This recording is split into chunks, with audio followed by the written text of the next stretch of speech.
जी, अस्सलाम वालेकुम। इस वीडियो में हम देखते हैं कि एडमिन पैनल का बेसिकली ओवरव्यू क्या है। आपको सिंपली इस बटन पे क्लिक करना है। लॉगिन स्क्रीन कुछ आपके सामने इस तरह से आएगी। कोई यूज़र नेम और पासवर्ड एंटर करने की ज़रूरत नहीं है, ऑलरेडी गिवन है। सिंपल साइन इन बटन पे क्लिक करेंगे तो ये आपके पास डैशबोर्ड इस तरह से ओपन हो जाएगा। डैशबोर्ड अगर आप देखें बहुत क्लीन है, बहुत मॉडर्न स्टाइल का है, बहुत अच्छी फील देता है, अच्छा लुक देता है आपको। ठीक है, चीज़ें बहुत आसानी के साथ नज़र आ रही हैं। कोई इसमें कोई कन्फ्यूज़न इतनी कोई ख़ास है नहीं है। ये तमाम चीज़ें आप खुद पढ़ सकते हैं, कोई इसमें एक्सप्लेनेशन देने की मेरा नहीं ख्याल की ज़रूरत है। जो मेन चीज़ें होंगी मैं आपको वो बताऊँगा ताकि हमारा वक्त बच जाए, वीडियो शॉर्ट हो जाए। स्टूडेंट्स कितने इनरोल हैं इस महीने भी बताता है आपको, पिछले महीने के साथ कंपैरिजन भी यहाँ पर आपको देता है। ठीक है, इस सेशन के अंदर ये जो आपका करंटली सेशन, यहाँ पर सेशन जो आपका एक्टिव है, ये मैं आपको अभी स्विच करके भी दिखाऊंगा। इस करंट सेशन के अंदर आपके पास फॉर एग्जांपल कितने कोर्सेज एक्टिव चल रहे हैं, एक्टिव बैचेस कितने चल रहे हैं यहाँ पर, और इस सेशन में आपका टोटल जो रेवेन्यू है वो कितना आया है, इस महीने आपने कितना कलेक्ट किया है, और पिछले महीने के हिसाब से उसकी रेशो क्या है, वो तमाम चीज़ें आपको यहाँ पर बता रहा है। आज की अटेंडेंस कितनी आई, बच्चों की अटेंडेंस मार्क होगी ऑटोमेटिकली यहाँ पर आती है। पेंडिंग एडमिशन्स कितने हैं वो आपको यहाँ पर नज़र आते हैं। और इनरोलमेंट वेलोसिटी भी ये आपको ग्राफ की सूरत में देखने को मिलती है कि इस महीने इतनी इनरोलमेंट्स हैं, इस महीने इतनी है, इस महीने इतनी है। यहाँ पर अप्रैल 26 में इनरोलमेंट्स ज़्यादा हो गई हैं और मई के अंदर आकर कम हो गई हैं। तमाम आपको ग्राफिकली ग्राफ के अंदर बेसिकली बताता है। यहाँ पर कंपोजिशन है जिसमें आपको स्टूडेंट्स कितने हैं, टीचर्स, कोर्सेज, पैचेस, उसका बेसिकली यहाँ पर आपको ग्राफ की सूरत में ओवरव्यू दे रहा है। नीचे एक्टिविटी फीड है, ये लाइव एक्टिविटी फीड है। रिसेंट आपको कुछ 5 एक्टिविटीज़ देखने को मिलती हैं। अगर आप मज़ीद डिटेल से देखना चाहते हैं, आप यहाँ से क्लिक करके इसको ओपन करते हैं और वो जाकर आपको यहाँ से इसकी पूरी एक्टिविटी इस तरह से दिख रही होती है। लाइव है, आपको पेज रिफ़्रेश करने की ज़रूरत नहीं है। जैसी कोई एक्टिविटी होती है वो फ़ौरन से आपकी स्क्रीन के ऊपर यहीं पर आपको फ़ौरन मिल जाती है। आप इस पेज को बेसिकली फुल पेज करके भी इंजॉय कर सकते हैं, जैसे कि आप साइड बार को यहाँ से कोलैप्स कर दें और इस यहाँ से स्क्रीन को फुल कर दें। ये आपकी एक्टिविटी आपको लाइव नज़र आएगी। मैं आपको एक करके दिखाता हूँ। मैंने एक दूसरी विंडो के अंदर मैं एक टीचर पैनल मैंने बेसिकली लॉगिन किया, तो आप ये देख रहे हैं कि ये आपको बता रहा है कि इतने सेकंड्स पहले टीचर जो है वो लॉगिन हुए हैं, फ़लाँ टीचर। अब जैसे दूसरे ब्राउज़र से मैं यहाँ से एक असाइनमेंट मैंने क्रिएट की है, मैं जैसे इस असाइनमेंट को यहाँ से फॉर्म को सबमिट करूँगा, मैंने क्लिक किया, असाइनमेंट यहाँ से सबमिट हुई, तो आप यहाँ पर देखेंगे ये 5 सेकंड के बाद रिफ़्रेश होता है। 5 सेकंड के बाद आप देख रहे हैं कि यहाँ पर आ गया कि टीचर ने इस नाम से एक असाइनमेंट जो है वो अभी अभी क्रिएट की है। तो ये कम्प्लीटली लाइव चल रहा है, यहाँ पर पेज रिफ़्रेश करने की ज़रूरत नहीं है। तो अगर आप प्रिंसिपल हैं, एडमिन हैं, इस पेज को ओपन करके स्क्रीन, बड़ी सी स्क्रीन के सामने आप रख दें, आपको पता चलता रहेगा कि जी मेरे एलएमएस में या मेरे इंस्टीट्यूट में, मेरे स्कूल कॉलेज में क्या एक्टिविटीज़ चल रही हैं एलएमएस के ऊपर, वो आप कम्प्लीटली यहीं से मैनेज कर सकते हैं। मज़ीद यहाँ पर आपको टॉप कोर्सेज़ के बारे में बताता है कि जिसमें सबसे ज़्यादा बेसिकली नंबर ऑफ़ इनरोलमेंट्स चल रही हैं, वो तमाम चीज़ें आपको यहाँ पे बता रहा है। शॉर्टकट्स कुछ बटन्स दिए गए हैं जिससे आप डायरेक्टली, बजाय इसके कि साइड बार में आप जाएं, यहाँ से शॉर्टकट्स का इस्तेमाल करते हुए आप ऑप्शंस में जा सकते हैं। ओके, यहाँ पे इस पेज का थोड़ा सा और ओवरव्यू अगर हम ले लें तो यहाँ पे आपको एक बड़ी नाइस डार्क कलर की आपको साइड बार मिलती है। यहाँ से आप इसको कोलैप्स कर सकते हैं और कोलैप्स करने के बाद यहाँ से भी इसके मेन्यूज़ को इस तरह से आप सिंपली एंजॉय कर सकते हैं। ठीक हो गया। आफ्टर डैट यहाँ पे डार्क मोड भी अगर आप देखें, यहाँ पे सिंपली एक क्लिक करेंगे तो ये पूरा एलएमएस जो है वो आपको डार्क के अंदर मिल जाएगा। ठीक है, लाइट मोड में दोबारा वापस जाना चाहें जा सकते हैं। ये देखें भैया एक्टिविटी पेज पे आपको मैं साथ सिंपली दिखाता हूँ। यहाँ पे जाएंगे तो ये आपको एक्टिविटी पेज भी कम्प्लीटली डार्क मोड के अंदर मिल रहा है आपको। मैं दोबारा से इसको यहाँ से लाइट करता हूँ, ये आपका पूरा सिस्टम लाइट हो गया। डैशबोर्ड पे वापस जाते हैं तो ये सब कुछ आपका लाइट मोड के अंदर वापस आ चुका है। ओके, इसमें सेशन का ओवरव्यू लेते हैं। जैसे मैंने आपको बताया था कि ये सेशन सिस्टम बेसिकली क्या है। देखें, एक क्लिक के ऊपर जो है वो आपका एलएमएस आपका सेशन स्विच कर देता है। फॉर एग्जांपल ले लें, आपने एक सेशन रन किया था 2025 से लेकर 2026 तक, जैसे ही आपका साल चेंज हुआ, आपने यहाँ पे नया सेशन बनाया हुआ था जिसका नाम आ गया 26 और 27। अब इस वक्त जो आपको सारा डेटा दिख रहा है वो दिख रहा है आपको इस सेशन का, 26 से 27 तक का, मतलब इस साल का दिख रहा है आपको पूरा डेटा।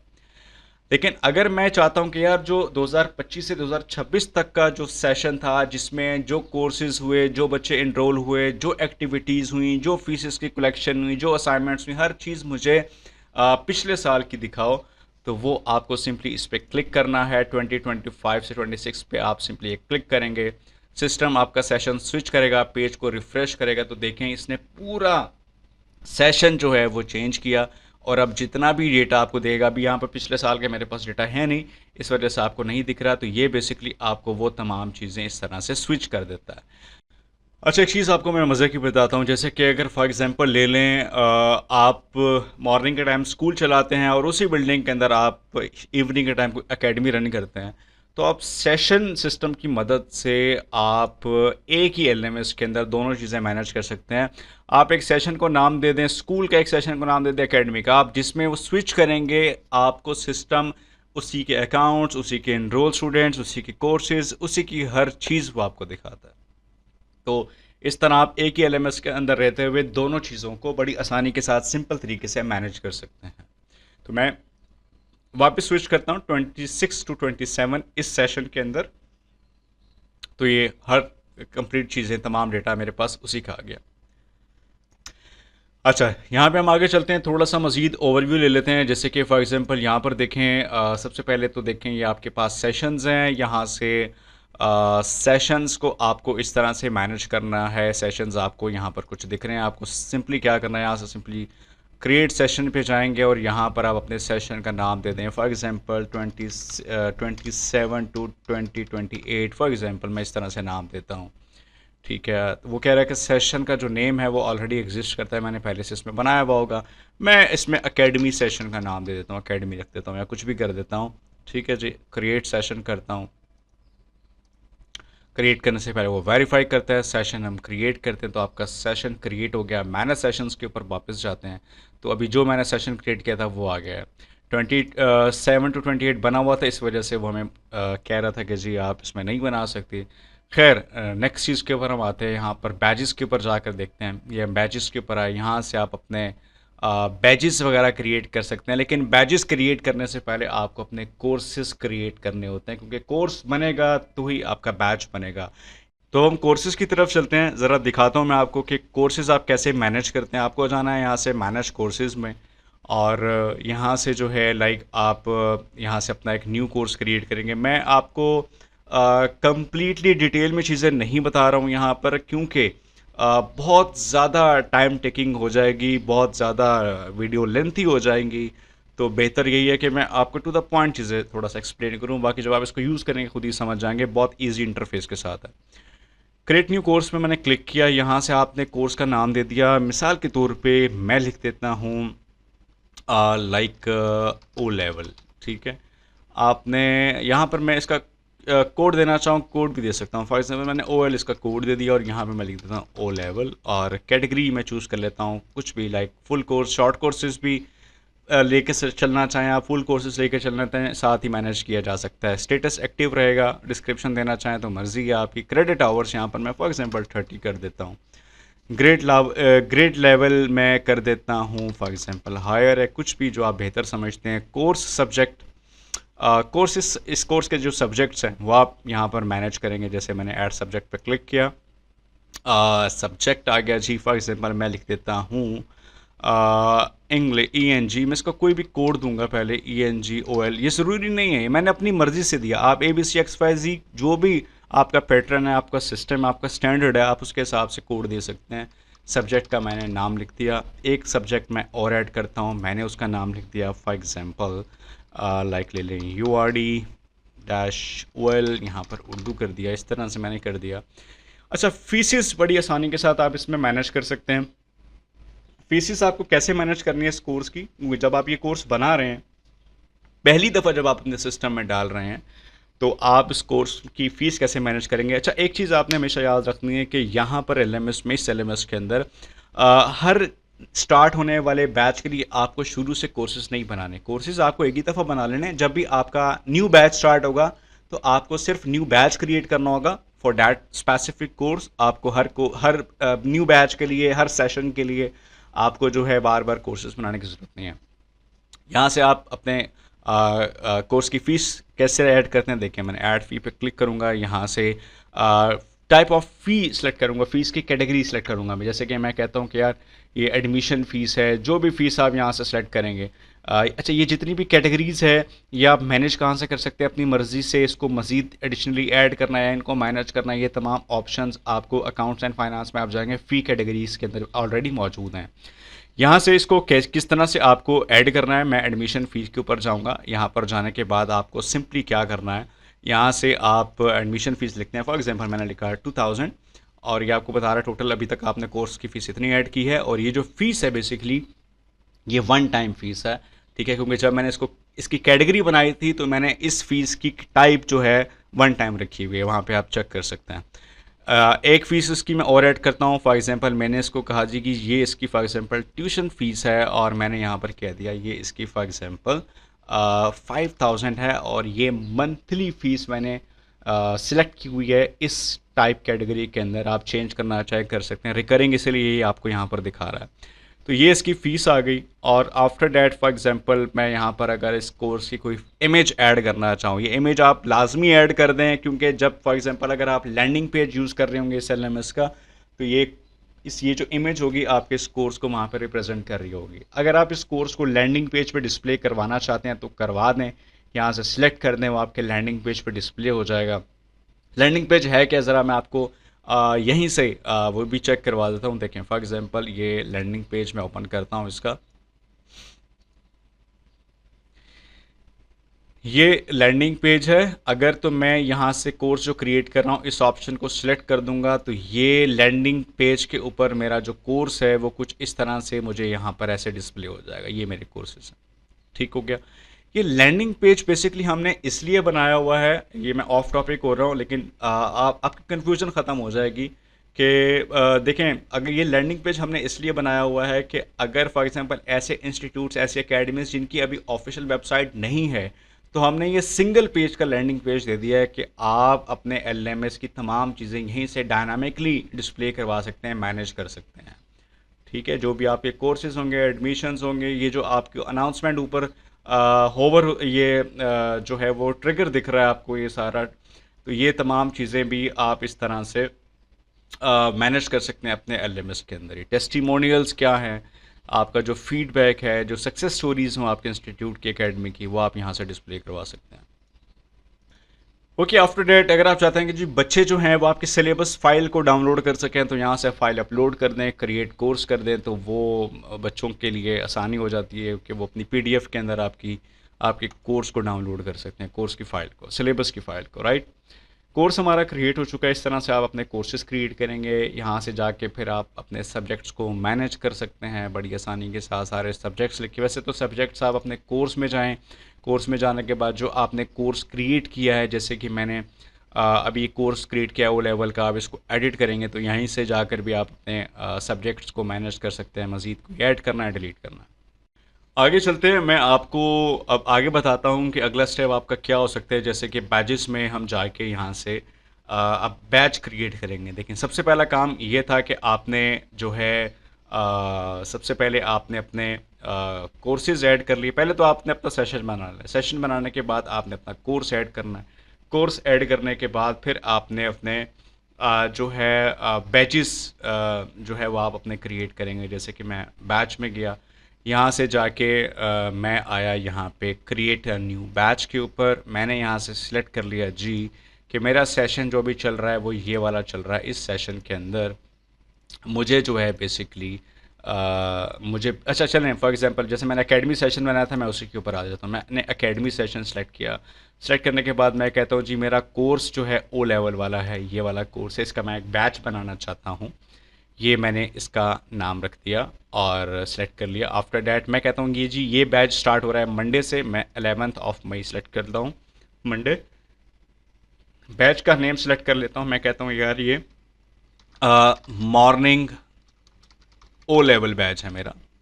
ओ लेवल लिखें ना लिखें आपकी अपनी मर्ज़ी है, ठीक है। मॉर्निंग बैच मैंने सेलेक्ट कर लिया यहाँ पे, और यहाँ से मैं इसकी कैपेसिटी दे देता हूँ कि जी इस बैच के अंदर मैक्सिमम 30 बच्चों की सीट्स अवेलेबल हैं, मैंने ये सिलेक्ट कर लिया। आफ्टर डैट मैं यहाँ से क्रिएट करता हूँ। अच्छा, ये जो कैपेसिटी है ये बेसिकली आपकी इनरोलमेंट्स के ऊपर डिपेंड करेगा। अगर आप इस 30 बच्चे इस बैच में इनरोल कर देंगे तो फिर वो मज़ीद इनरोल नहीं करेगा सिस्टम आपका। आप यहाँ से इस बैच को दोबारा से एडिट करके कैपेसिटी इंक्रीज़ कर देंगे तो वो मज़ीद इनरोलमेंट्स हो सकती हैं। क्रिएट बैच पर हम आते हैं। यहाँ पर आने के बाद क्रिएट सिस्टम ने आपका बैच क्रिएट कर दिया। अच्छा, अब मज़े की बात यह है कि अगर मैं यहाँ से बैचेस में जाता हूँ और देखता हूँ तो आप यहाँ पर बेसिकली नोट कर रहे होंगे कि ये जो मॉर्निंग वाला बैच था ओ लेवल वाला वो आपको नहीं दिख रहा, क्योंकि वो आपने बनाया था बेसिकली एकेडमी वाले सेशन के अंदर। तो यहाँ से जैसे ही मैं एकेडमी सेशन स्विच करूँगा तो आप यहाँ पर देखेंगे कि अब आपको यहाँ पे जो मॉर्निंग लेवल ओ लेवल वाला बैच अब आपको वो दिख रहा है। मतलब आप डैशबोर्ड पे भी अगर मैं जाके देखता हूँ तो देखें हर चीज़ आपको कोर्स जिस बैच में है, ये जो एक्टिव बैच चल रहा है देखें यहाँ पर आपके पास आ चुका है कि वही दिख रहा है। ठीक हो गया। तो ये अब आपका पूरा सिस्टम एकेडमी वाले बैच की, एकेडमी वाले सेशन की तरफ आ चुका है। अच्छा, अब मैं नेक्स्ट स्टेप क्या करूँगा। नेक्स्ट स्टेप मैं यहाँ पर जाके मैंने बैच क्रिएट कर लिया, सब कुछ हो गया, और टीचर्स आपने ऑलरेडी ऐड कर लेने हैं, क्योंकि जब आप अपना बैच बना लेते हैं, ये मैनेज बैचेस वाले पेज पर मैं मौजूद हूँ।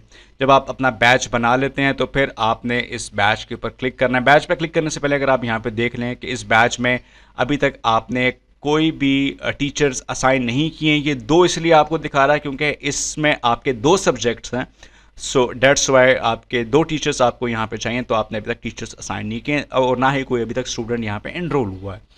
तो हम चाहते हैं यहाँ पे मॉर्निंग ओ लेवल, इस पर मैं क्लिक करता हूँ। क्लिक करने के बाद यहाँ से आपको सब्जेक्ट दिखा रहा है कि इंग्लिश और उर्दू। यहाँ से आपने टीचर को असाइन करना है। असाइन टीचर पे मैं क्लिक करूँगा, आपके तमाम सिस्टम में टीचर्स दिखेंगे। फॉर एग्जांपल मैं कहता हूँ जी मारिया ख़ान को, यहाँ पे मैं एनरोल करता हूँ और असाइन करता हूँ। तो सिस्टम मारिया को इंग्लिश के लिए असाइन कर देगा, और उर्दू के लिए फॉर एग्जांपल अगर मैं कहता हूँ जी अहमद को असाइन कर दिया जाए तो वो यहाँ पर इनको असाइन कर देगा। अगर आपने चेंज करना है टीचर, आप यहीं से जाकर चेंज कर सकते हैं, और ये सिस्टम आपको यहाँ पर उनके जो स्पेशलाइजेशन कोर्सेज़ हैं जिसमें वो स्पेशलिस्ट हैं वो आपको दिखा रहा होता है, ताकि आपको असाइन करने में आसानी हो जाए। स्टूडेंट्स इनरोलमेंट्स भी है यहाँ पर। अच्छा, यहाँ पर जो ये बैच में इनरोलमेंट है ये बेसिकली आप मैनुअल तौर पे कर रहे हैं, ये एडमिशन सिस्टम वाली नहीं है। आप दोनों तरीके से चल सकते हैं। अगर आप एडमिशन सिस्टम के थ्रू इनरोल करना चाहते हैं तो वो भी किया जा सकता है। अगर आप चाहते हैं कि जी नहीं, यहाँ पे जो है बेसिकली मैं मैनुअली इनरोल करना चाहता हूँ, बच्चा मेरे पास फिज़िकली आया है, उसने मुझे फ़ीस दी है, मैं बच्चे को सिंपली इनरोल करना चाहता हूँ, तो वो भी बेसिकली किया जा सकता है। लेकिन अगर आपके पास बच्चा फिज़िकली आया है और उसने आपको फ़ीस दी और वो कहता है जी मेरी इनरोलमेंट कर दे, तो ये यहाँ से इनरोलमेंट करने से पहले आपने मेक श्योर करना है कि आपने बच्चे को यहाँ से स्टूडेंट्स में बेसिकली ऐड किया हुआ होना चाहिए। ठीक है। आफ्टर डैट पेरेंट्स यहाँ से लिंक किए जा सकते हैं बच्चे के साथ। एकेडमी रिपोर्ट्स वगैरह हैं यहाँ पर, मैं आपको थोड़ा सा दिखा देता हूँ वो क्या है रिपोर्ट। जैसे कि फॉर एग्जांपल टीचर प्रोग्रेस के ऊपर अगर हम बात करें तो यहाँ से मैंने सेलेक्ट किया जी फॉर एग्जांपल ये टीचर है, मैं इनकी रिपोर्ट को लोड करता। अच्छा, मेरे पास यहाँ पर अभी कुछ नहीं है, मैं सेशन स्विच करता हूँ, मैं इसमें चला जाता हूँ 26 में। इसमें मैं आपको फॉर एग्जांपल इन टीचर की अगर मैं आपको यहाँ से रिपोर्ट निकाल के दिखाऊँ, और लेकिन अगर मैं आपको इन टीचर की रिपोर्ट निकाल के दिखाऊँ, हाँ अब ये आसान हो गया मेरे लिए। देखें सारा डेटा इसमें मौजूद है इन टीचर का। देखें ये इनकी फ़ीडबैक की रिपोर्ट है। ठीक है, इस तरह से आपको रिपोर्ट वगैरह दिखती है। यहाँ से आपको स्टूडेंट फीडबैक समरी दिखती है कि स्टूडेंट्स ने बेसिकली टीचर के बारे में क्या फ़ीडबैक दिया हुआ है। स्टूडेंट अपने पोर्टल से फ़ीडबैक देता है, आप सिस्टम सेटिंग्स के अंदर सिलेक्ट कर देते हैं जी कि आपको जो है वो बच्चा जो है वो वीक में किस दिन जो है किस स्पेसिफिक दिन में फ़ीडबैक दे, वो आपके पास यहाँ पर सारा वो वीकली फ़ीडबैक है। लेसन प्लान कंप्लीशन है कि जी इस टीचर को एक ये बेसिकली कोर्स था, इस कोर्स का ये सब्जेक्ट था और इस सब्जेक्ट की लेसन प्लानिंग दी गई थी। क्या ये टीचर जो है वो ट्रैक पे चल रहे हैं या पीछे चले गए हैं, बिहाइंड द ट्रैक है, बिहाइंड द स्केजुअल हैं, या क्या हैं, या बिल्कुल जो है वो ट्रैक के ऊपर है, वो तमाम यहाँ पर आपको स्टेटस वगैरह तमाम डिटेल से मिल रहा होता है। आप इस पर क्लिक करके एक्सपेंड करके भी आप चेक कर सकते हैं कि इस टीचर ने कौन कौन से टॉपिक्स जो हैं, किस किस चैप्टर के टॉपिक्स को कंप्लीट कर दिया और कौन कौन से अभी तक पेंडिंग पड़े हैं। तमाम चीज़ें यहाँ पर मौजूद हैं। और अगर आप इसी तरह क्लास रिपोर्ट देखना चाहें, क्लास रिपोर्ट में आप यहाँ पर जाएंगे, अपनी फॉर एग्जाम्पल मैंने ये क्लास सेलेक्ट की, जनरेट किया, तो ये मुझे क्लास के बारे में तमाम चीज़ें बता रहा है कि इसमें जी एक बच्चा है और इसमें 2 क्लासेस कंडक्ट हुई और इसमें ये ग्रेड्स चल रहे हैं और इस तरह से ये स्टूडेंट की परफॉर्मेंस है। यहाँ पर जब आपके स्टूडेंट ज़्यादा होते हैं तो ये स्टूडेंट की रैंकिंग भी आपको बताता है कि क्लास के अंदर इस वक्त फर्स्ट नंबर पे कौन जा रहा है, सेकंड पे कौन है, थर्ड पे कौन रहा है, तो ये आपको कंप्लीट रैंकिंग भी बताता है। तो अगर आप बच्चों को ये दिखाना चाहें, बताना चाहें कि जी टॉप 10 स्टूडेंट्स कौन से हैं, या ख़ुद से निकालना चाहें, तो यहाँ इस पेज से आप उनको लाइक निकाल के दिखा सकते हैं, बता सकते हैं। सिलेबस प्रोग्रेस वही चीज़ आ गई यहाँ पर कि ये वाला कोर्स है, इसमें एक सब्जेक्ट है, टोटल 7 टॉपिक्स है, 2 कंप्लीट हो चुके हैं और ये टीचर जो हैं वो अभी तक इनके जो ड्यू टॉपिक थे वो बराबर बराबर चल रहे हैं, मतलब कि साथ साथ वो चल रहे हैं बिल्कुल कम्प्लीटली। और यहीं से आप जो है वो मज़ीद डिटेल भी चेक कर सकते हैं टॉपिक वाइज। इसी तरह अगर आप किसी स्पेसिफिक स्टूडेंट की प्रोग्रेस देखना चाहें तो आपको यहाँ पर सिर्फ स्टूडेंट की आईडी पुट करनी है। मैं आपको करके दिखाता हूँ। जैसे कि हम यहाँ पर आए और मैं यहाँ से किसी भी स्टूडेंट की आईडी ले लेता हूँ। फॉर एग्ज़ाम्पल ले लें, जैसे कि मैं इनकी आईडी लेता हूँ, ये वाली आईडी मैंने कॉपी की, यहाँ पर मैंने सिंपल पेस्ट, ऐसी से भी आप कर सकते हैं, फेच करता हूँ तो ये इन स्टूडेंट की जो बेसिकली इनरोलमेंट है वो दिखाता है कि ये स्टूडेंट है। और अगर आप इनके पूरे कोर्स की, पूरी क्लास की प्रोग्रेस देखना चाहें आप वो भी देख सकते हैं। ठीक है, यहाँ से डिटेल के साथ यहाँ पर हम चेक कर लेते हैं जी कि इनकी पूरी क्लास की क्या, इस बच्चे की पूरी क्लास की क्या रिपोर्ट है। क्लास से मुराद ये कि तमाम सब्जेक्ट्स की क्या बेसिकली रिपोर्ट चल रही है, क्या अटेंडेंस चल रही है, वो नज़र आती है यहाँ से। अगर आप इस बच्चे की स्पेसिफिकली किसी ख़ास सब्जेक्ट की, मैं चाहता हूँ कि अगर मैं इस बच्चे के सिर्फ मैथ्स की प्रोग्रेस देखना चाहूँ तो ये सिर्फ इसकी मैथ की जो बेसिकली प्रोग्रेस है वो यहाँ से देखी जा सकती है। और फिर प्रोग्रेस को मैं यहाँ से अगर डाउनलोड करना चाहूँ PDF में, प्रोग्रेस भी यहाँ से डाउनलोड हो जाती है। मैं आपको इसको व्यू करके दिखाऊँ तो ये इस तरह से आपको जो है वो प्रोग्रेस जो है बेसिकली व्यू होती है। एक सेकंड दें मुझे। ये प्रोग्रेस जो है आपके बच्चे की इस तरह से आ जाती है। प्रिंट आउट आप इसको कर सकते हैं। ओके, अब हम चलते हैं इसके एडमिशन सिस्टम की तरफ। मैं आपको एडमिशन का थोड़ा सा ओवरव्यू देता हूँ। ये समरी एंड पोर्टल के ऊपर मैं आता हूँ। यहाँ पे यहाँ पर आपको ये बता रहा होता है कि जी इस वक्त टोटल कितनी एप्लीकेशंस आई हुई हैं, आपने कितने एडमिशन्स बेसिकली ओपन किए हुए, तमाम बेसिकली आपको चीज़ें वगैरह दिखा रहा होता है। आपको ये भी बताता है कि किस सिटी से बच्चों ने अप्लाई किया है और किस स्टेट से कितनी एप्लीकेशंस हैं। एप्लीकेशन बाय एज ग्रुप भी आपको बताता है कि किस एज वाले बच्चे की तरफ से कितनी कितनी एप्लीकेशंस आई हुई हैं। जैसे कि यहाँ पर आप देख सकते हैं कि 25 से 29 साल के दरमियान जो एज है उनकी 4 ऐसे स्टूडेंट्स हैं जिन्होंने अप्लाई किया हुआ है। आप जेंडर वाइज भी एप्लीकेशंस देख सकते हैं, आप स्टेटस वाइज भी देख सकते हैं, आप कोर्स वाइज देख सकते हैं। ठीक है, और किन किन पेमेंट गेटवेज़ के थ्रू कितनी कितनी एप्लीकेशंस हैं, ये तमाम चीज़ें भी यहाँ से मैनेज की जा सकती हैं। और यहाँ पर अगर मैं मैनेज एडमिशन के ऊपर जाता हूँ तो आप यहाँ पे देख रहे होंगे कि जो जो एडमिशन्स अभी ओपन हैं वो चीज़ आपको बता रहे हैं यहाँ पे। ठीक है, इस वक्त अगर मैं अपने रिकॉर्ड में चेक करूँ तो यहाँ पर कोई एडमिशन ओपन नहीं है, क्योंकि अगर मैं यहीं से ही समरी से अगर मैं यहाँ से चला जाता हूँ एडमिशन, पब्लिक एडमिशन पोर्टल के ऊपर, तो अगर मैं यहाँ पर देखूँ तो अभी इस वक्त यहाँ पर मेरे पास कोई एडमिशन ओपन नहीं है। तो मैं अगर एडमिशन एग्जिस्टिंग एडमिशन की डेट एक्सटेंड करना चाहूँ वो भी कर सकता हूँ, लेकिन मैं आपको एक न्यू एडमिशन ओपन करके दिखाऊंगा। यहाँ से हम गए मैनेज एडमिशन्स में या स्टार्ट एडमिशन पर, आप डायरेक्टली क्लिक कर दें। यहाँ से आप गए, फॉर एग्जांपल आप कहते हैं कि जी फॉर एग्जांपल ले लें, आप कहते हैं कि मैं समर का एडमिशन ओपन करना चाहता हूँ, तो मैंने लिख दिया यहाँ पे समर 26 और सेशन वही रहेगा जो आपका एक्टिव है। और एडमिशन पीरियड, एडमिशन हम स्टार्ट कर रहे हैं जी, फॉर एग्जांपल ले लें आज की डेट से, आज से स्टार्ट कर रहे हैं और हम ये एडमिशन चलाएंगे 31 मई तक। आपको बता रहा है आपका जो एडमिशन है वो 22 डेज चलने वाला है। अब इस एडमिशन में आपने किस किस कोर्स का एडमिशन रखना है, आप यहाँ से सेलेक्ट कर लेंगे ऐड कोर्स। यहाँ से मैंने किया जी, मुझे बेसिकली ओ लेवल का करना है, मैंने ऐड कर दिया इसको। और साथ में इसका बैच भी सिलेक्ट कर लेता हूँ कि मुझे इसके किस बैच में करना है। इसका अभी आई थिंक कोई एग्जिस्टिंग बैच नहीं, इसका बैच है ही नहीं, क्योंकि इसका जो बैच था ओ लेवल का आपको याद होगा कि मैंने एकेडमी वाले सेशन में बनाया था, इसमें कुछ नहीं है। लेकिन नो प्रॉब्लम, मैं एक न्यू बैच यहाँ से भी क्रिएट कर सकता हूँ। मैं सिंपली क्लिक करूँगा, मैं इस बैच का नेम रख दूँगा, फॉर एग्ज़ाम्पल ले लें, मैं इसको कह देता हूँ मॉर्निंग बैच, या मॉर्निंग बैच कर लेते हैं। कैपेसिटी 25 है, इसमें ऐड करता हूँ।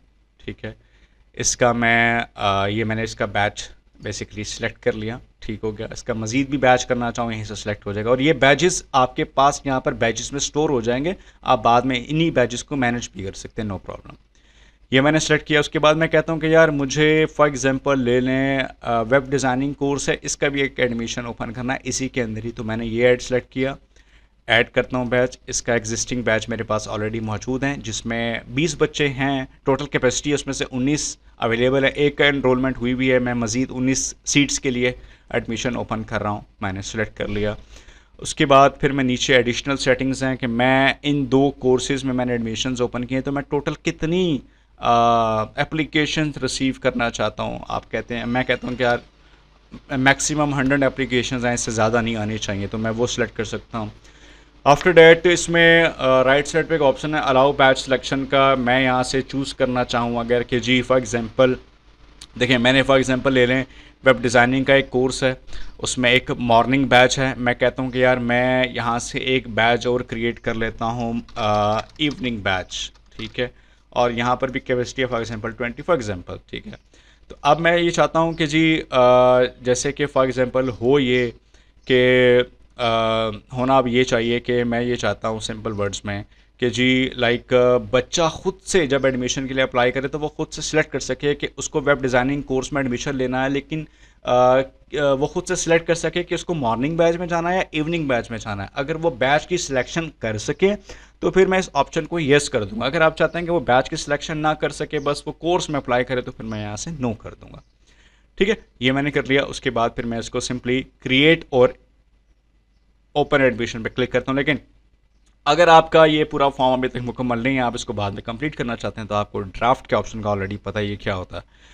तो मैं क्रिएट एंड ओपन एडमिशन पे क्लिक करूँगा तो ये आपका एडमिशन ओपन कर देगा सिस्टम, और साथ में आपको एक लिंक भी दे देगा। अभी फिलहाल चूँकि मेरा लोकल होस्ट का लिंक है, तो जब ये आपके पास होगा LMS, तो आपकी डोमेन, अपनी डोमेन का लिंक आएगा आपका। आपने इस लिंक को कॉपी करना होगा। अगर आप अपने सोशल मीडिया पेजेस पे देना चाहें, स्टूडेंट्स के साथ शेयर करना चाहें, तो आप यहाँ से शेयर कर सकते हैं। और अगर नहीं तो आप सिंपली यहाँ से जो है लाइक एडमिशन पोर्टल पे भी जा सकते हैं। यहाँ पर आप जाएं, ये पब्लिक एडमिशन पोर्टल पे क्लिक करेंगे तो ये एडमिशन पोर्टल आपके सामने आ जाएगा। तो आप देख रहे होंगे यहाँ पे कि ये एडमिशन जो भी हमने ओपन किया था वो आ रहा है। इसमें मैं क्लिक करता हूँ। क्लिक करने के बाद ये कम्प्लीटली एडमिशन फॉर्म आपके सामने आ रहा है, और इसमें यहाँ पर ये भी दिख रहा है कि कौन कौन से कोर्सेज़ के एडमिशन्स आपके सामने ओपन है।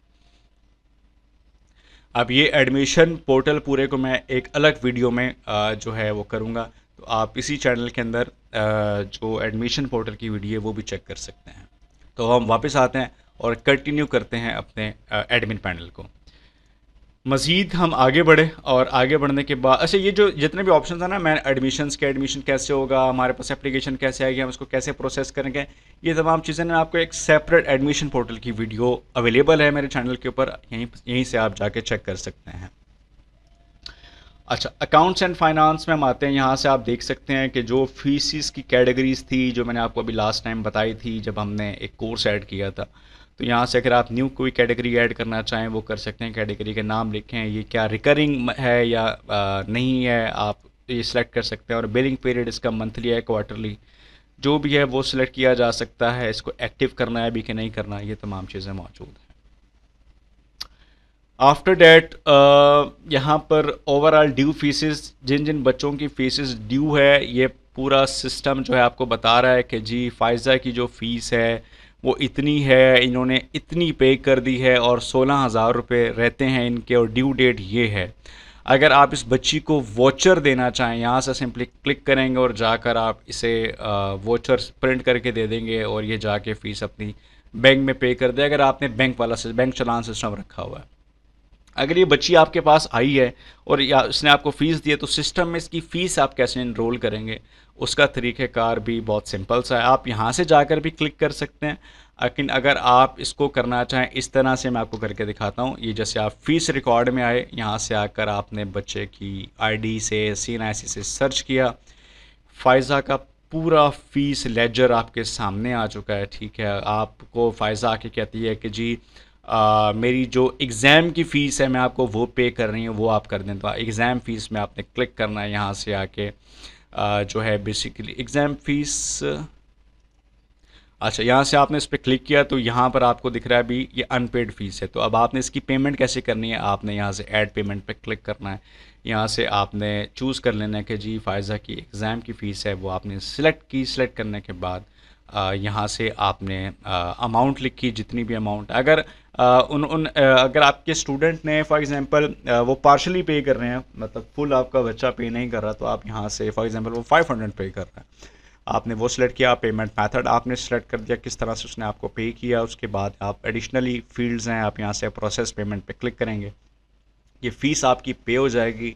अगर आपने व्हाट्सएप, SMS या ईमेल सिस्टम अटैच किया हुआ है, ओपन किया हुआ है, इनेबल किया हुआ है, तो बच्चे को मैसेज भी चला जाएगा व्हाट्सएप के ऊपर। तो ये फ़ीस सक्सेसफुल हुई। यहाँ पर अगर आप देखें तो यहाँ से एग्ज़ाम की जो फ़ीस है वो पार्शल आ चुकी है, मतलब टोटल इतनी थी, पे इतना हो गया, और यहाँ पर की ट्रांसैक्शन भी दिखा रहा है।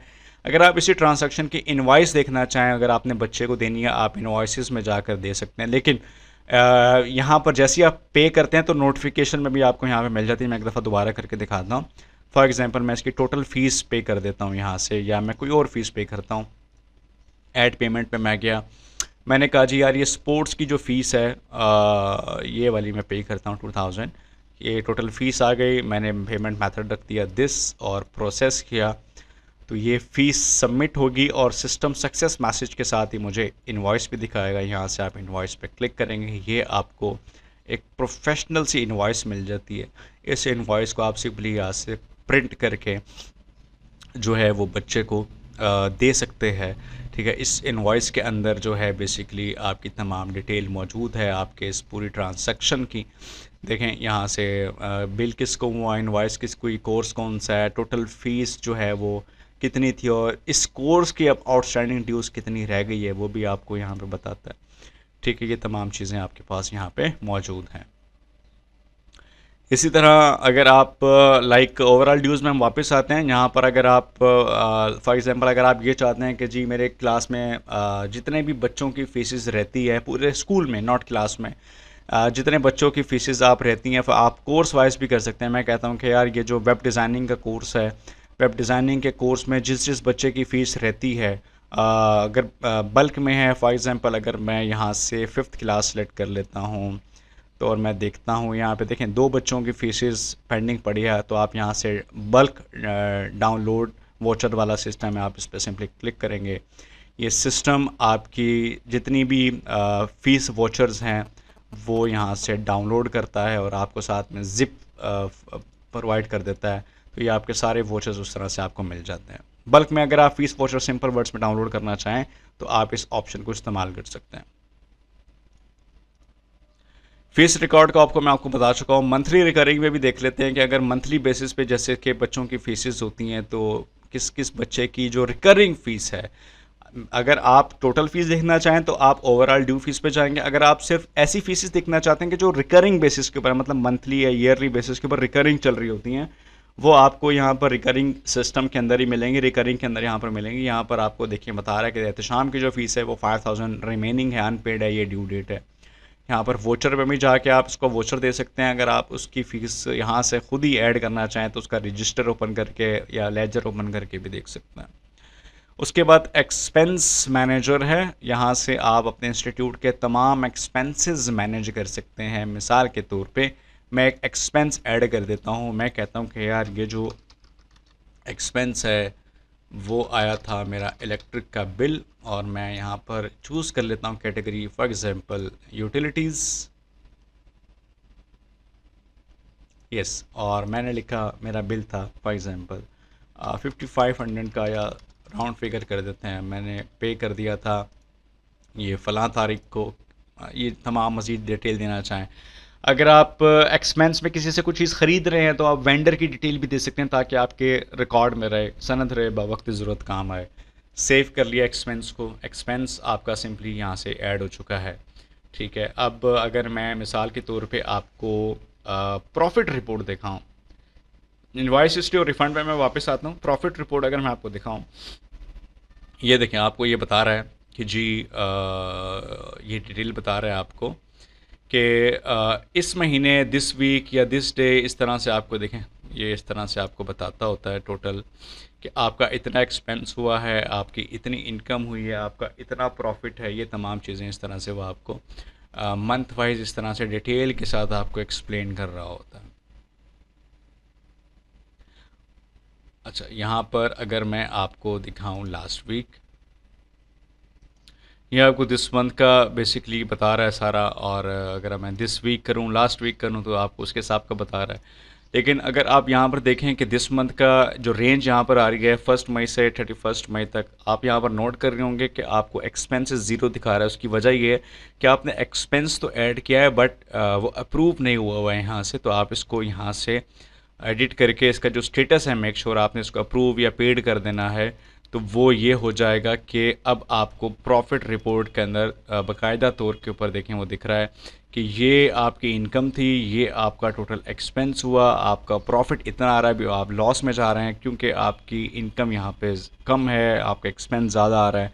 तो इस तरह से तमाम चीज़ें आपकी मैनेज हो सकती हैं। अगर मैं इसको दिस ईयर के कर दूँ तो दिस ईयर के हिसाब से देखें वो आपको दिखाएगा कि आपकी टोटल इनकम 68,200 थी, आपका टोटल एक्सपेंस इतना है, आपका टोटल प्रॉफिट इतना आपको आया है इस ईयर का, आपको वो दिखा रहा है। ठीक है, दिस क्वार्टर के हिसाब से भी आपको चीज़ें दिख रही होती हैं। देखिए, इस क्वार्टर में आपका एक्सपेंस 6,000 जो भी मैंने ऐड किया था, इतने ही आपको इनकम थी, इतना आपको प्रॉफिट है।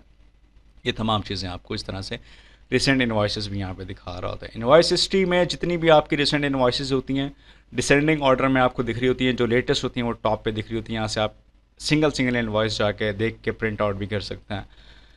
रिफ़ंड प्रोसेस बहुत सिंपल सा है। यहाँ से आपने जाना है, आपने अपनी इनवॉइस नंबर लिखनी है, और जो है वो इनवॉइस नंबर का या तो लास्ट कोड लिख लें। फॉर एग्जांपल आपके पास बच्चा आया, उसने आपको इनवॉइस जो आपने उसको प्रिंट करके दी थी वो रिफ़ंड चाहता है, तो आपने उसकी इनवॉइस है फॉर एग्जांपल जैसे कि 1455, आप यहाँ पर आए, आपने रिफ़ंड प्रोसेस पे आए, आपने यहाँ पर उसकी इनवॉइस का लास्ट 4 डिजिट्स पुट किए तो वो डिटेल आ गई इनवॉइस की कि ये आपने अभी 2,000 रुपये लिए थे बच्चे से, और अगर वो रिफ़ंड चाहता है अपनी फ़ीस, कोई भी फ़ीस आप उसको रिफ़ंड करना चाहें, तो आप यहाँ से इनवॉइस नंबर आपने पुट किया, आपने यहाँ पर इस पर सिंपली क्लिक किया। क्लिक करने के बाद आप जो है यहाँ पर जो है आपने अमाउंट सेलेक्ट की। अमाउंट सेलेक्ट करने के बाद आपने कोई एडिशनल नोट्स लिखने हैं कि जी मैं ये फ़ीस उसको रिफ़ंड करना चाहता हूँ, कि क्यों करना चाहता हूँ, कोई भी रीज़न है। यहाँ से आप प्रोसेस रिफ़ंड पे क्लिक करेंगे, ओके कर देंगे, तो वो फ़ीस बेसिकली रिफ़ंडेड में चली जाएगी, फ़ीस आपकी रिफ़ंड हो चुकी है। और अगर मैं वही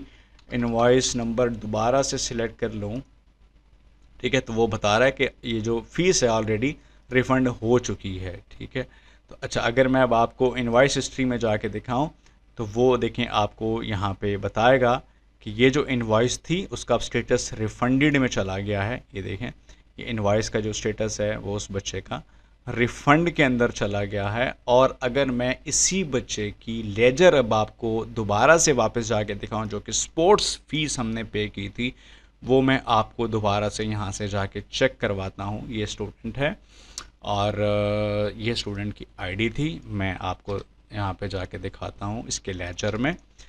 इसमें हम गए, यहाँ पर जाके आप देख रहे होंगे कि देखें स्पोर्ट्स फ़ीस जो थी वापस अनपेड जो है वो आ चुकी है। ये देखें, अनपेड वापस आ चुकी है। ठीक है, ये देखें, ठीक है, ये अब रिफंडेड स्टेटस हो गया। तो अब ये दोबारा से अनपेड में आ गया और ड्यू फीस के अंदर दोबारा से वो ऐड हो चुका है। तो ये इसके अकाउंट्स का सिस्टम बेसिकली यहाँ पर मौजूद है। लेसन प्लानिंग की तरफ हम आते हैं। लेसन प्लानिंग जो है बहुत सिंपल है, आसान है। यहाँ से जाकर आपने मास्टर प्लान्स पहले बनाने होते हैं अपने सिलेबस के या लेसन प्लानिंग के। ठीक है, किस तरह से बनाना होता है मैं आपको कंप्लीट नहीं बना के दिखाऊंगा, बहुत लंबा हो जाएगा सिस्टम। मैं सिंपल क्रिएट लेसन प्लान पे क्लिक करता हूँ। बहुत सिंपल से स्टेप्स हैं। आपको अपना कोर्स सेलेक्ट करना है। फॉर एग्जांपल ये कोर्स है जी, कोर्स का सब्जेक्ट है फॉर एग्जांपल इंग्लिश, और आपने इसके प्लान का कोई भी टाइटल देना है, इसका स्टेटस आ गया, डिस्क्रिप्शन दे देंगे। फिर आपने इसके चैप्टर्स यहाँ से डिफ़ाइन करने हैं कि जी फॉर एग्जांपल ले लें ये फ़लाँ चैप्टर है और इस चैप्टर के अंदर मैं कोई टॉपिक ऐड करता हूँ, ये टॉपिक है। अगर तो आपके पास लाइक कोई एक्सेल फाइल, सीएसवी फाइल बनी हुई है तो आप उसकी मदद से भी इंपोर्ट कर सकते हैं। मेरे पास बनी हुई है, मैं आपको करके दिखाता हूँ। जैसे कि देखें उसकी अच्छा, आपको अगर फॉर्मेट नहीं पता, यहाँ से आप क्लिक करके फॉर्मेट भी चेक कर सकते हैं। मैं आपको फॉर्मेट भी जो है बेसिकली ओपन करके दिखा देता हूँ। मैंने ऑलरेडी डाउनलोड की हुई है। ये है मेरे पास इसकी लेसन प्लानिंग। एक सेकंड में आपको दिखाता हूँ। ये लेसन प्लानिंग है, दिस वन। आप इस तरह से अपनी लेसन प्लानिंग, चैप्टर्स के आपने नाम डिफ़ाइन कर देने हैं, आपने अपने टॉपिक्स के नाम डिफ़ाइन कर देने हैं, कितनी ड्यूरेशन के अंदर जाकर वो बेसिकली कंप्लीट होंगे, आपने इस तरह से वो डिफ़ाइन कर देना। मतलब कितने दिनों का टॉपिक है। फॉर एग्जांपल अगर टॉपिक है जी बेसिक फॉर्मेटिंग इन HTML है कुछ भी, तो ये कितने दिन का टॉपिक है। अगर ये टॉपिक 2 दिन का है, 2 दिन लेगा, इसमें मतलब 2 लेक्चर्स लगेंगे, वो आपने नंबर ऑफ़ लेक्चर्स या नंबर ऑफ़ डेज़ डिफ़ाइन कर देने। इस तरह से आपने इस फाइल को सिंपली जाके इंपोर्ट करना है। ठीक है, जैसे मिसाल ले लें, यहाँ से इंपोर्ट पे क्लिक किया। क्लिक करने के बाद आपने अपनी CSV फाइल को जाके जो है मैं यहाँ से चूज़ कर लेता हूँ, इंपोर्ट पे क्लिक करता हूँ। देखिए completely with in seconds import हो गया। और ये आ रहा है, चैप्टर का नाम आप यहाँ से चेंज करना चाहें, फॉर एग्ज़ाम्पल हम चेंज कर देते हैं इस तरह से। चैप्टर का नाम आ गया, उसके टॉपिक्स आ गए, चैप्टर 2, चैप्टर 3, यहाँ से नाम हम इनका चेंज कर सकते हैं। मज़ीद कोई टॉपिक ऐड करना चाहें, टॉपिक ऐड से कर सकते हैं। Number of days increase decrease करना चाहें तो वो बेसिकली आप यहाँ से कर सकते हैं।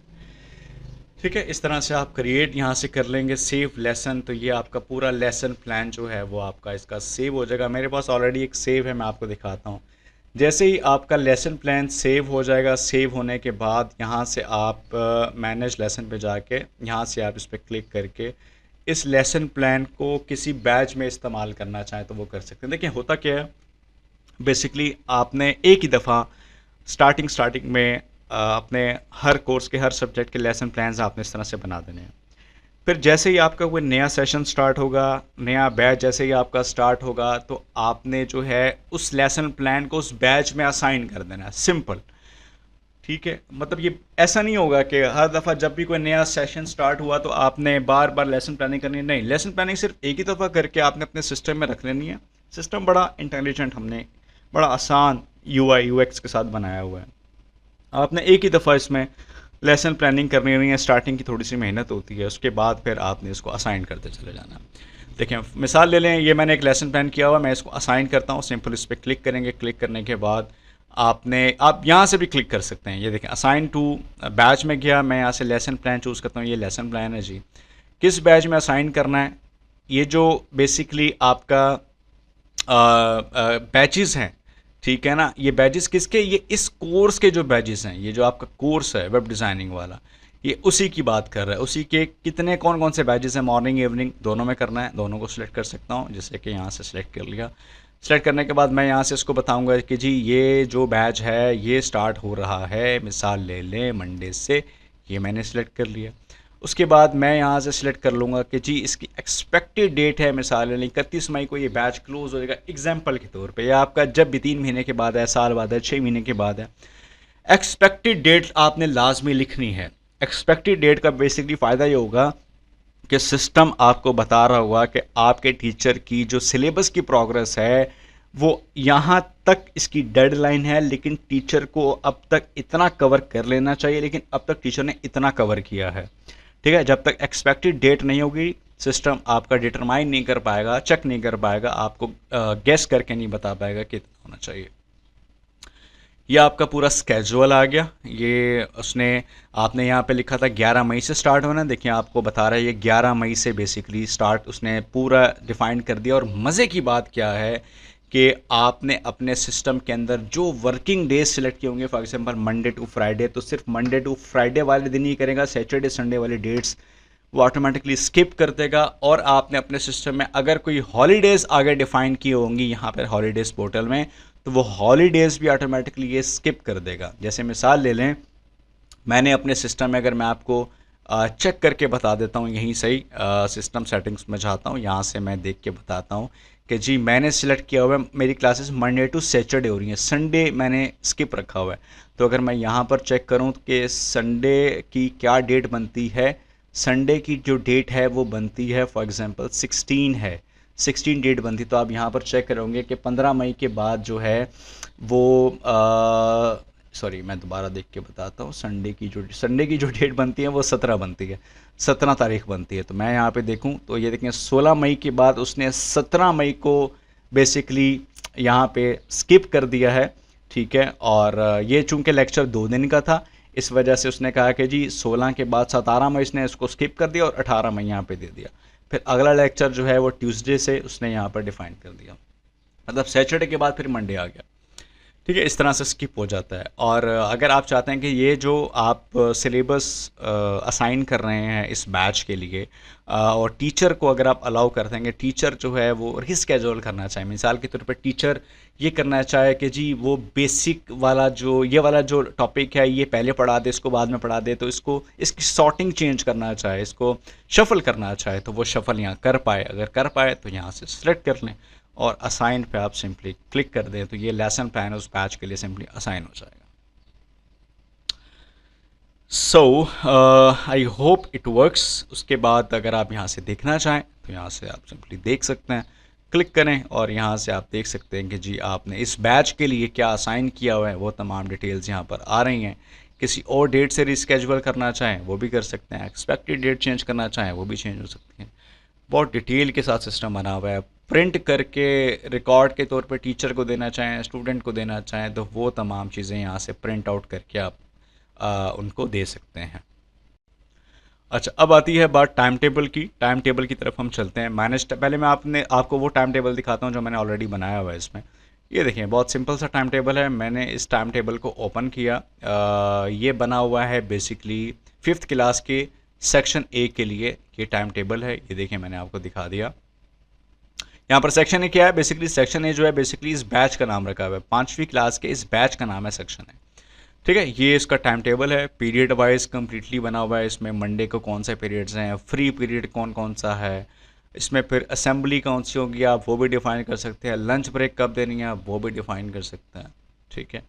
तो एक अगर हम न्यू टाइम टेबल बनाने की कोशिश करें इसी के लिए तो वो भी बनाया जा सकता है। देखें मैं क्रिएट टाइम टेबल पर जाता हूँ और यहाँ पर जाके मैंने सेलेक्ट कर लिया कि जी कोर्स है मेरा 5th और सेक्शन है ये मैंने साथ में ही सिलेक्ट कर लिया, ठीक है। 10th क्लास का सेक्शन ये है, 10th क्लास का सेक्शन भी बाहर किसी के लिए अलग अलग डिफ़ाइन कर सकते हैं।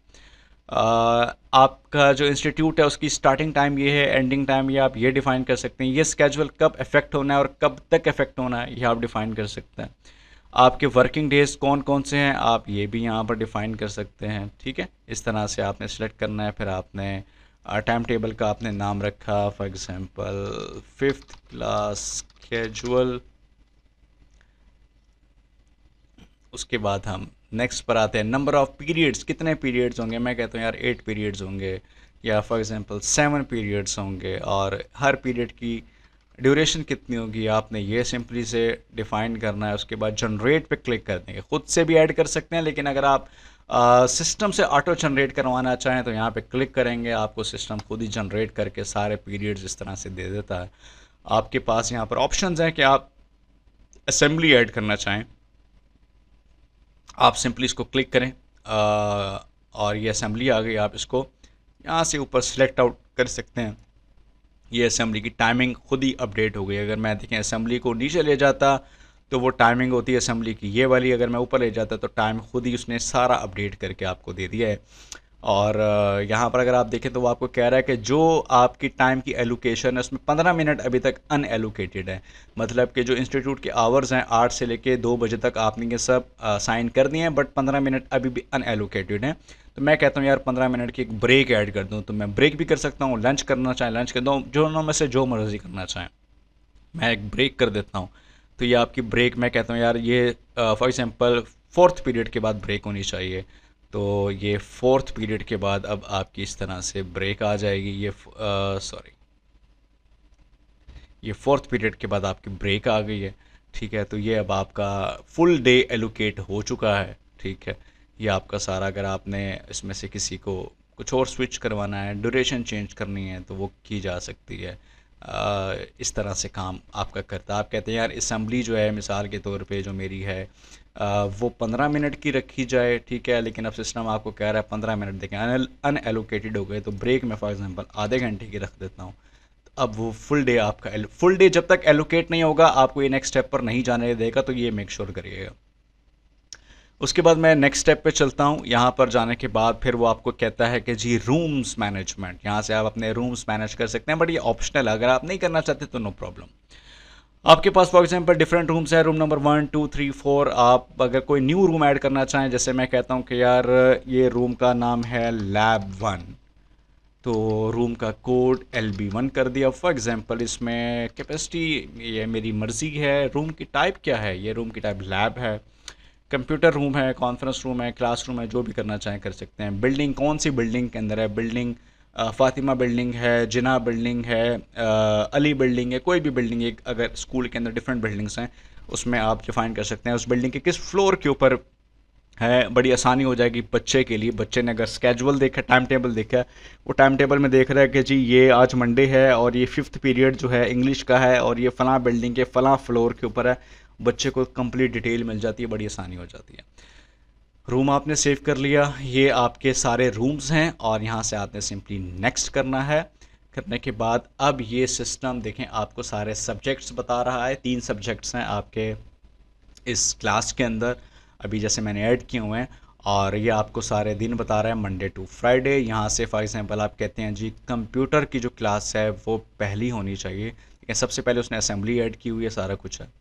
अच्छा अब देखें यहाँ पर एक मज़े की चीज़ है, जैसे मैंने कंप्यूटर को उठा के यहाँ पे इस तरह से ड्रॉप किया सब्जेक्ट को, तो एक एरर आ रहा है। एरर इसलिए आ रहा है क्योंकि ये जो टीचर हैं एहतशाम खान, ये ऑलरेडी जो है मंडे वाले दिन इस टाइमिंग में किसी और क्लास में लेक्चर दे रहे हैं। तो आपका सिस्टम कंप्लीट प्रॉपर वैलिडेशन के साथ टाइम टेबल बनता है कि अगर जिस टाइम के अंदर आपके टीचर ऑलरेडी बाउंड हैं किसी और क्लास में, तो आपका स्केजुअल यहाँ पर उसको हिसाब से वैलिडेट करता है। तो अगर मैं कोई और लेक्चर यहाँ पर डालता हूँ, देखें अहमद अली जो है वो अवेलेबल हैं इस टाइमिंग के अंदर, तो उसने उसके हिसाब से कर दिया है।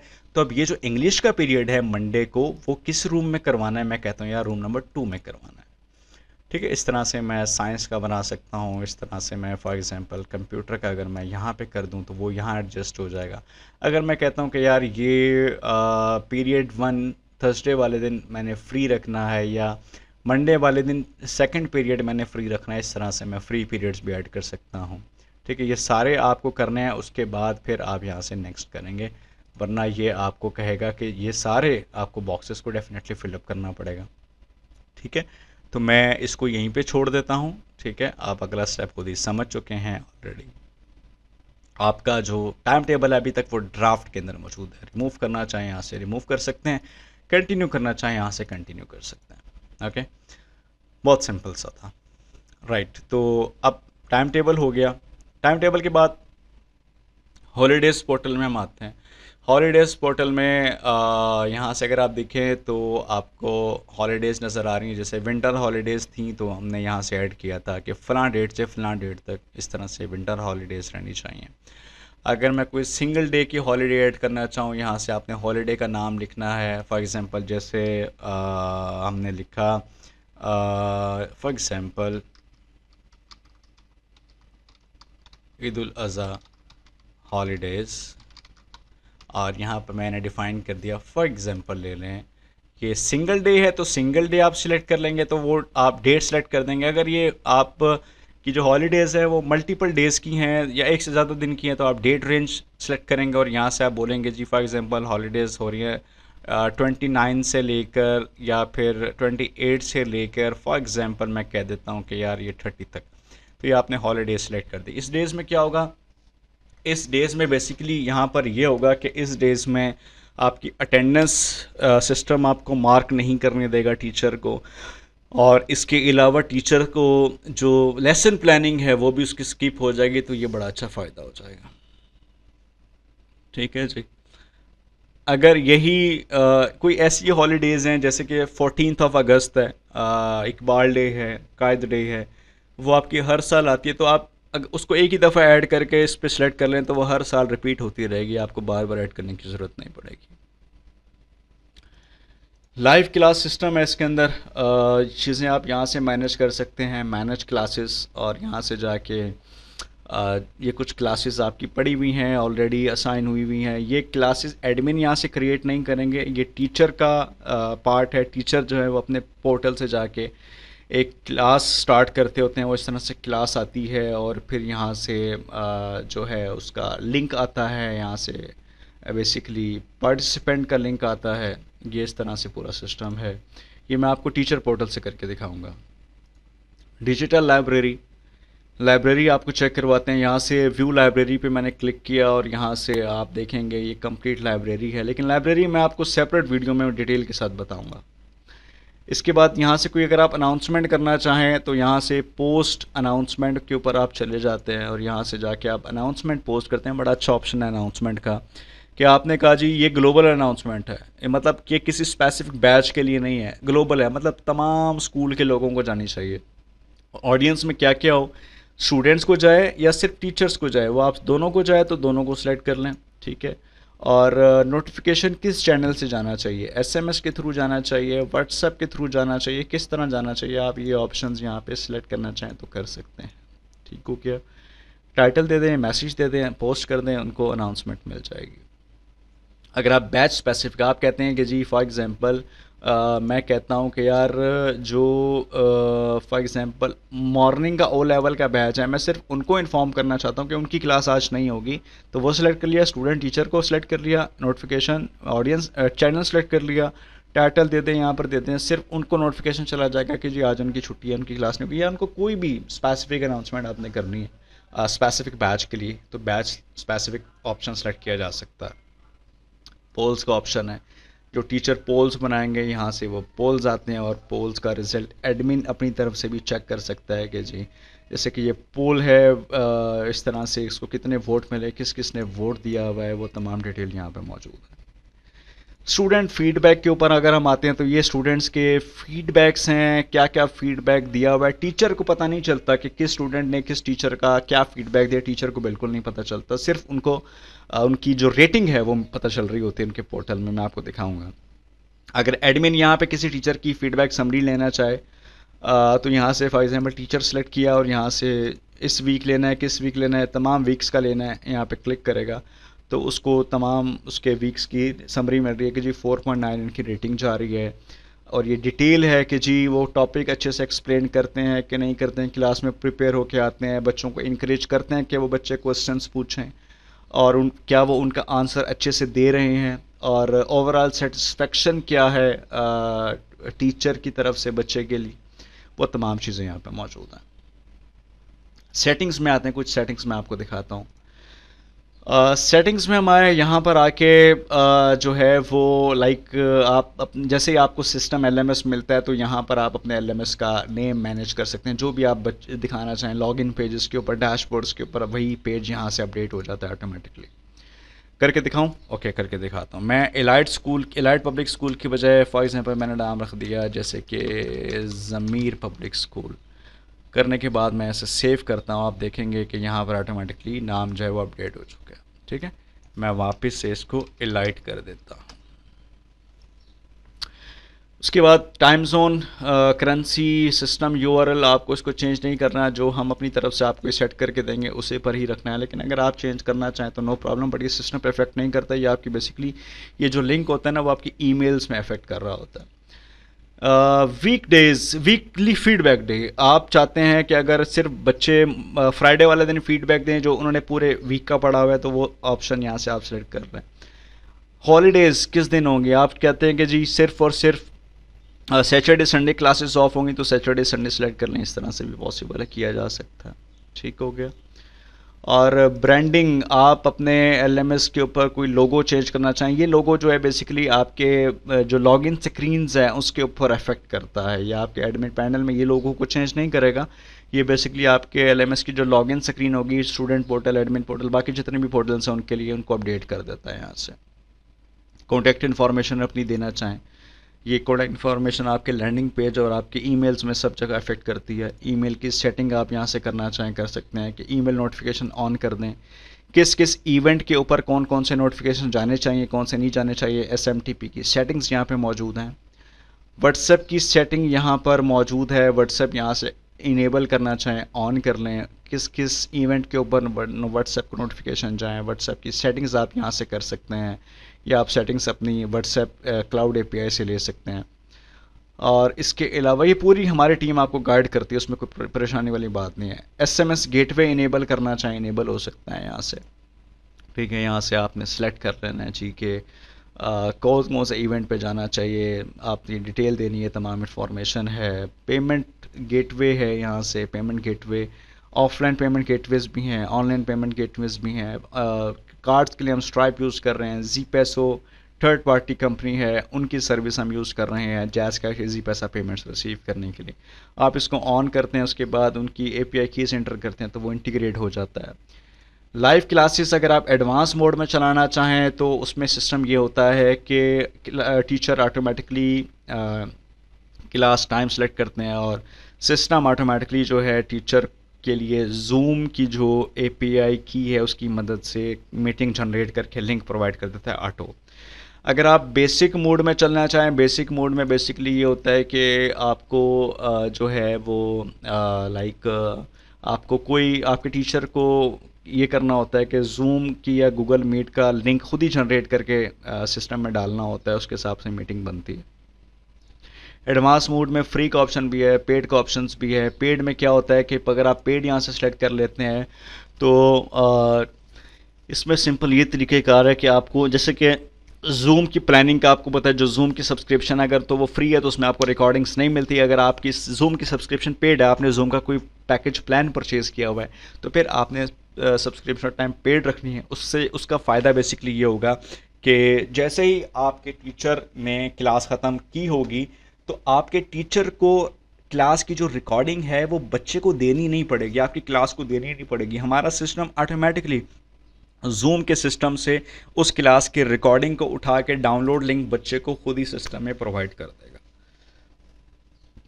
और मज़े की बात यह है कि टीचर पोर्टल में ये ऑप्शन भी मौजूद है कि टीचर क्या अलाउ करता है कि उसकी क्लास के रिकॉर्डिंग बच्चों को शेयर करनी है ये नहीं करनी है, ये ऑप्शन भी मौजूद है।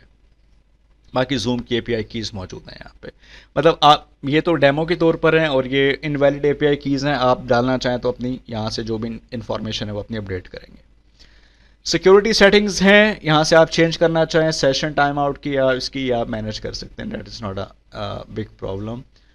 लाइसेंस, जो आप हमारी तरफ से लाइसेंस लेते हैं उस लाइसेंस की आपको मिलती है जो कि यहाँ पे डिस्प्ले हो रही होती हैं कुछ डिजिट्स। उसके बाद आपके लाइसेंस में कौन कौन से फीचर्स हैं, कौन कौन से डिसेबल हैं, ये आपको वो तमाम इंफॉर्मेशन सिस्टम दिखा रहा होता है। आप अपने मॉड्यूल्स को डिसेबल करना चाहें, आप कहते हैं यार मुझे डिजिटल लाइब्रेरी नहीं चाहिए, आप डिसेबल कर दें। उससे ये हो जाएगा कि स्टूडेंट के लिए भी टीचर के लिए भी लाइब्रेरी कम्प्लीटली ऑफ हो जाएगी, ठीक है। एडवांस में कुछ ऑप्शंस हैं, मेंटेनेंस मोड लगाना है मेंटेनेंस लगा दें, डिबग मोड लगाना है, कैशे सिस्टम करना है, या आप इंफॉर्मेशन अपनी यहाँ से अपडेट कर सकते हैं। तो आई होप कि एडमिन पैनल जो है वो आप लोगों को अब कम्प्लीटली समझ में आ गया।